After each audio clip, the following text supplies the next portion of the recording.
I want our organization to be one of the best in the world. You know, we're competing against 31 other organizations, and this is a hard, driving, grinding business. And if you don't have any passion, and if you don't understand your why you're doing this, then it's hard to do it, because it's tough.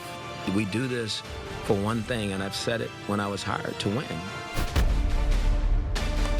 And with that, we say hello, welcome to Dawg Pound Report alongside Nathan Zagura, Matt Wilhelm. I'm Hakeem Dermish. Now, before we talk football, we talk about the NBA champion Cavs. Yes. The parade was on Wednesday, 1.3 million people downtown. One of the coolest parts from the parade, Hall of Famer Jim Brown handing the Larry O'Brien trophy to LeBron. Let's take a look back at that moment. We have to bridge the gap between 1964 and 2016. So presenting the trophy, the Larry O'Brien Championship Trophy, to LeBron James, the greatest running back and greatest football player ever, Jim Brown.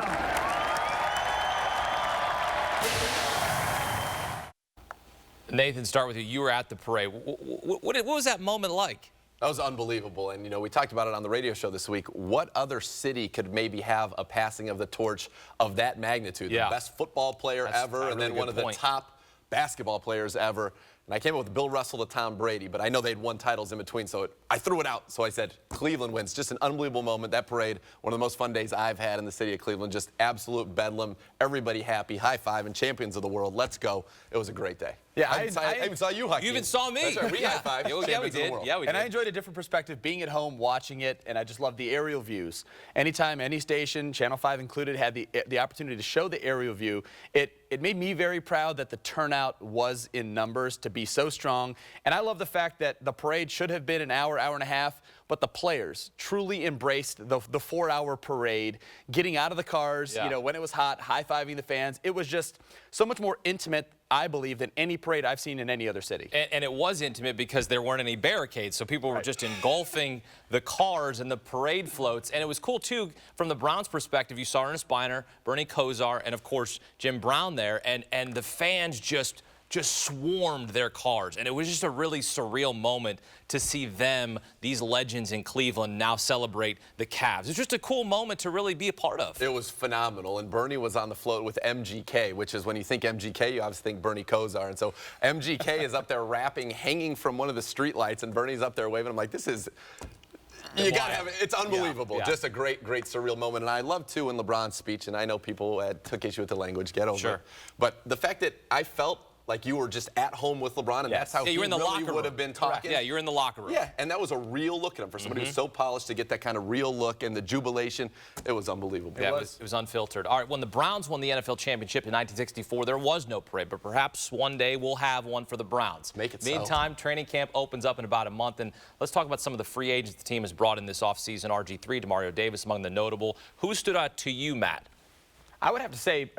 I'll say both RG3 and Demario Davis. Okay. One offense, one defense. I think RG3 has been the first guy to walk on the football field at each and every practice with Hugh Jackson in this offense. So I would say that he is the starter until someone can beat him out. Now, he is still refining his game. I know people talk about his ability to get rid of the football, also make smart decisions and not take those hits. But what I love on the other side of the ball with the signing of Demario Davis is he brings that jet defense mentality here to Cleveland, something that we've been missing, that thumper. He's been, you know, the leader of the huddles. He's been breaking down the huddles. He's a voice that you hear very clear out on the practice field. Let's talk draft picks here. The Browns have signed 13 of their 14 draft picks. Joe Schobert, the latest to do so. Carl Nassib, the only one that we're waiting on at this point. Just your takeaway, what you've seen from these guys. You know, I think it's a very exciting rookie class, and it's good to see them out there because they're embracing the culture. They don't know any different in the NFL, and I think they're a part of the reason why things have looked so good. But one guy stands out far and above the rest, and that's Corey Coleman.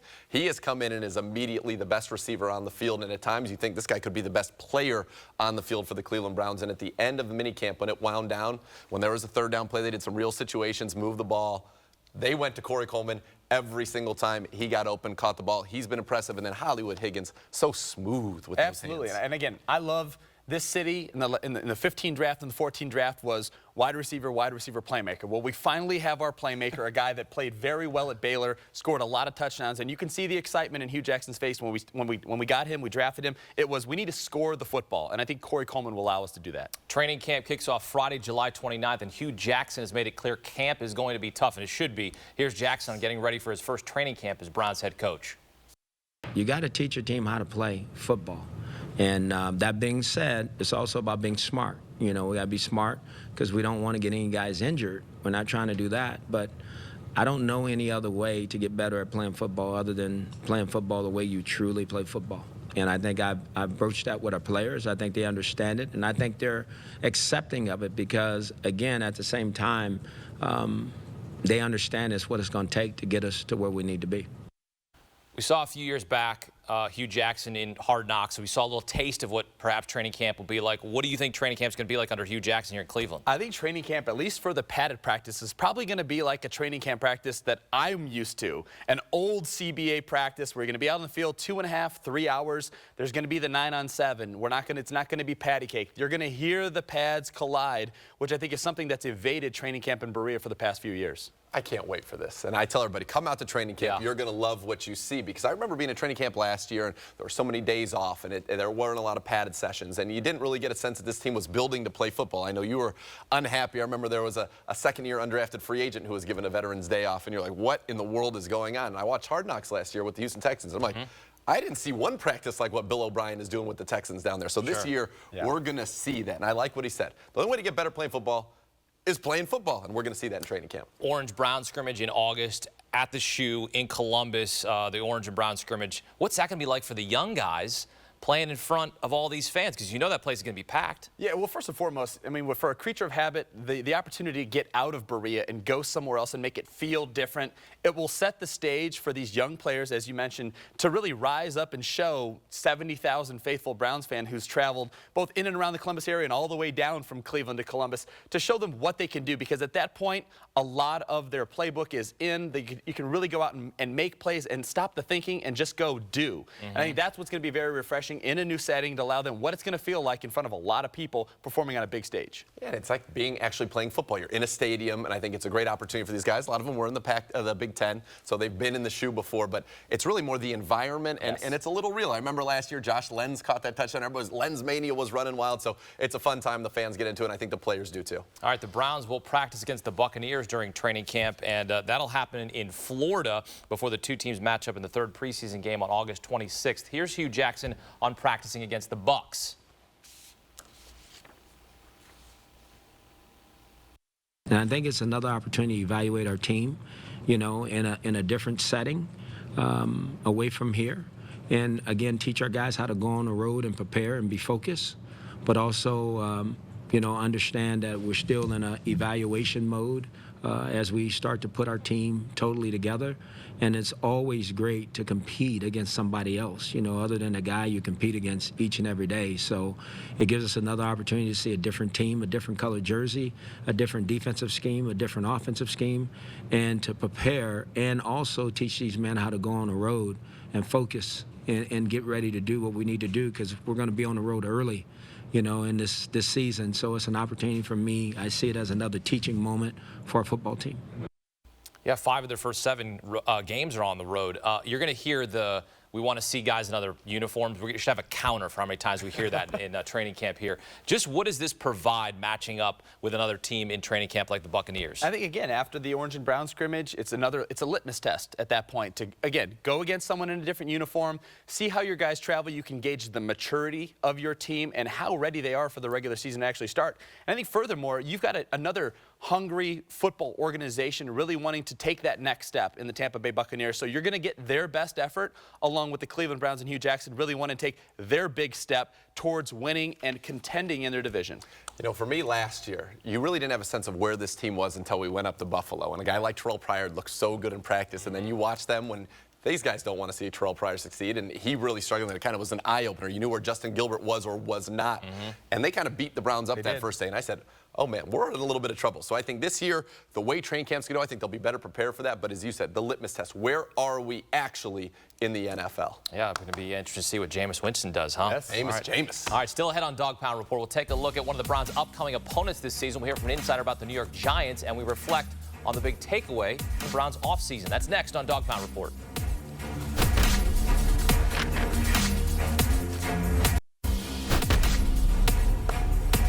Back here on Dawg Pound Report, thanks for staying with us. Hakeem Dermish, Nathan Zagura, Matt Wilhelm here with you. Time now to learn more about one of the Browns' upcoming opponents this season, the New York Giants. We caught up with Giants insider Paul Dottino to get a sense of where New York is as a team, especially with new head coach Ben McAdoo.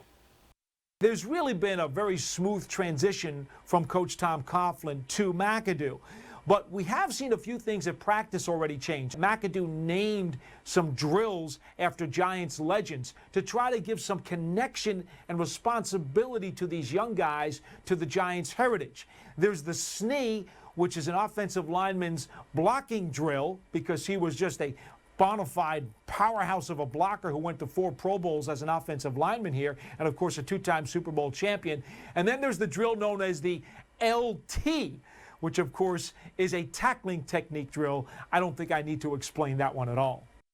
All right, Paul, thanks. So Ben is kind of doing what the same thing Hugh's doing. He's kind of integrating the history of the organization there with the Giants. Which is smart. It's a proud history. And obviously, Eli, you have a quarterback there who's won a couple of Super Bowls for you. McAdoo goes from offensive coordinator to head coach, so kind of a seamless transition. He's helped Eli really increase his completion percentage, and now he's going to kind of oversee the whole operation. He was a guy that was considered a star as the quarterback's coach in Green Bay, made it there as the OC, and a guy that's on the rise. It'll be interesting to see how they acclimate to him this year. All right, let's keep the conversation going. Here's what Paul has to say about former Ohio State cornerback and Giants first-round pick Eli Apple.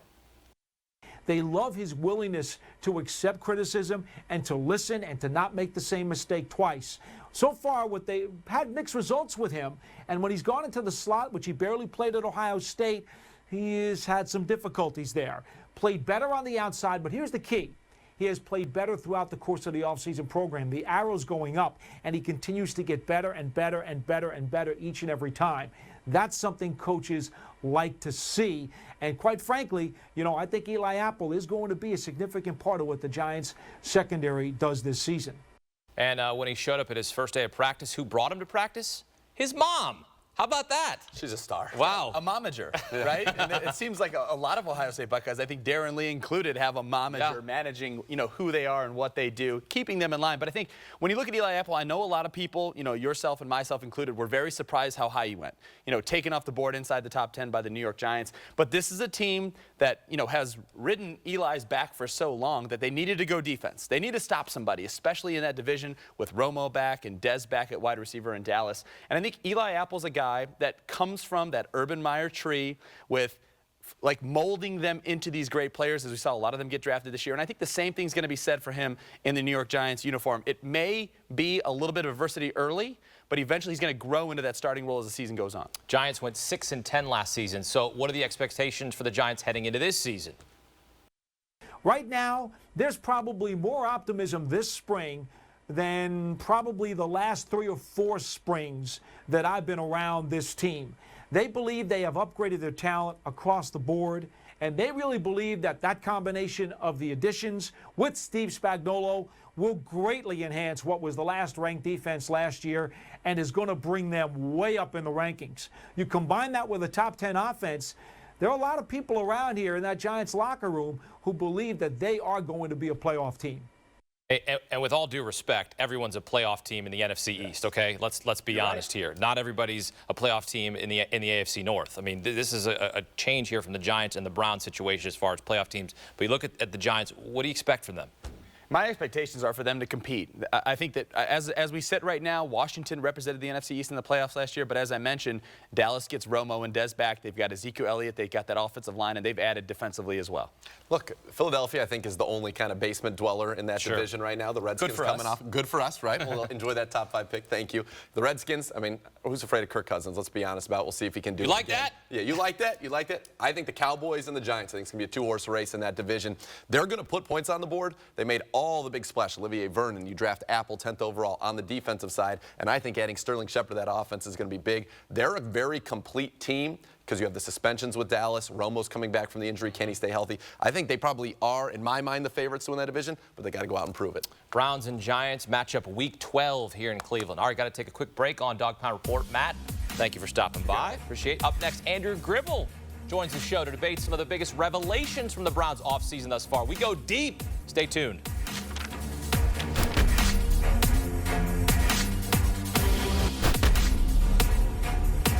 Back here on Dawg Pound Report, thanks for hanging out with us. Andrew Gribble joins us now. Thanks for coming in. Nathan and Andrew are going to debate some hot topics around Berea. First one, the biggest offensive takeaway this offseason. Nathan, what say you? I'm going to say the formations. We're seeing 3 offensive linemen, 5 offensive linemen, 7 offensive linemen playing receiver, guys moving all around the field, a lot of motion, a lot of confusion to set the tone and dictate to the defense, make the defense react to what the Browns are trying to do.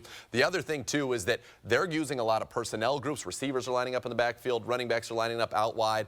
A lot of things to kind of, as I said, set the tone and make the defense react so they can get the matchups they want and attack. Yeah, and I think when we saw what Hugh Jackson did in Cincinnati, that's not much of a surprise. I think it's exciting. But what I think is a takeaway for me that not many people are talking about, this team is going to be built to run the football. And I think you notice that with the draft, sticking with Duke Johnson, Isaiah Crowell, and I think when you look at that right side of the offensive line, putting it a guy like Alvin Bailey, he just kind of has that physical, menacing presence, and I think that there's going to be a lot of attention directed at the quarterback, the wide receivers, but without a stable running game, and we saw this last year, when the Browns couldn't run the ball, way too much pressure on Josh McCown and Johnny Manziel. This year, you get an increased running game, like we saw at the end of the year against San Francisco. It'll make the passing game better, help out those young receivers and quarterback. All right, let's move on to the defense. What's been the biggest defensive takeaway this offseason? Andrew, let's stick with you here. Well, I'm just looking at it's night and day with what the Browns have at outside linebacker, and I think that was apparent the day that Emmanuel Ogbah stepped on the field. I think he adds an element of competition and athleticism, skill set that really helps out Paul Kruger, who was really just kind of a man on an island last year, not getting much help on the other side of the field. I think we've seen Nate Orchard progress, saw that at the end of last year. And then the wild card in that group, Barkevious Mingo. What are you going to get out of him? Can he be that special kind of playmaker that we've been waiting to see?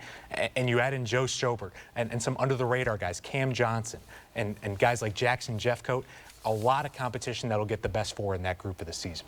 For me, it's an attacking defense, but it does it in a way that I think is smart. They're going to use a lot of blitzes. They're going to confuse you. They're going to blitz more up the middle. 22% of the time, he sent the inside linebackers. Ray Horton is the defense coordinator. Last year was about 12%. So you're going to see more of those middle dog crosses, get the pressure up the middle, and allow those edge rushers to get there. But what I like about it as well is that they're not doing so much, I'm leaving you on an island. Johnson Batamosi, you're going to cover Antonio Brown by yourself with no safety help. They're not doing that. They're giving the guys room. They're giving them help over the top, but they will bring a lot of guys and try to dictate to the offense and make them react, get the ball out quickly. I think for fans, this next topic here is really going to be interesting here. What has been the biggest revelation for you this offseason? What has really stood out here for this team?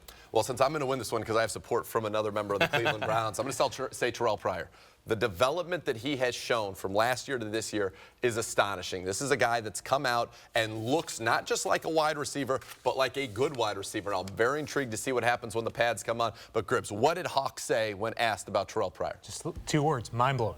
Mind-blowing. That's how much progress he's made. This is a guy I think has an opportunity to really be a contributor, and that is not anything I expected going into the offseason. I'm kind of building off your point and kind of speaking of the group as a whole and including the tight ends.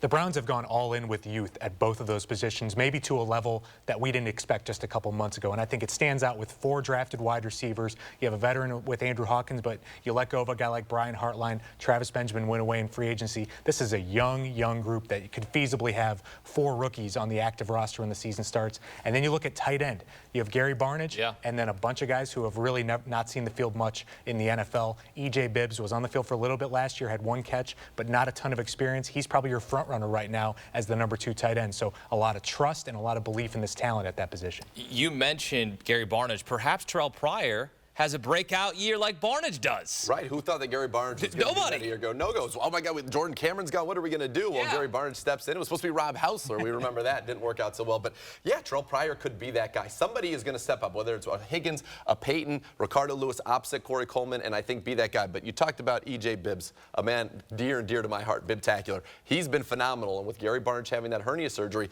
he got to run with the ones in the minicamp, and I think had a very strong accounting of himself. No one will besmirch his good name after that. Great job working in the word besmirch. Very good word. Look it up if you don't know what it means. Andrew, real quick, what are you working on for ClevelandBrowns.com? Listen, we've got a bunch of feature stories rolling out this week, one on Kirby Wilson, the running backs coach, and we're kind of building toward this really slow time of year, but we've got you covered every day of the week. All right, make sure you look for that on ClevelandBrowns.com. Andrew, thanks. Appreciate the time. Up next, we answer your Twitter questions. We'll be right back on Dawg Pound Report.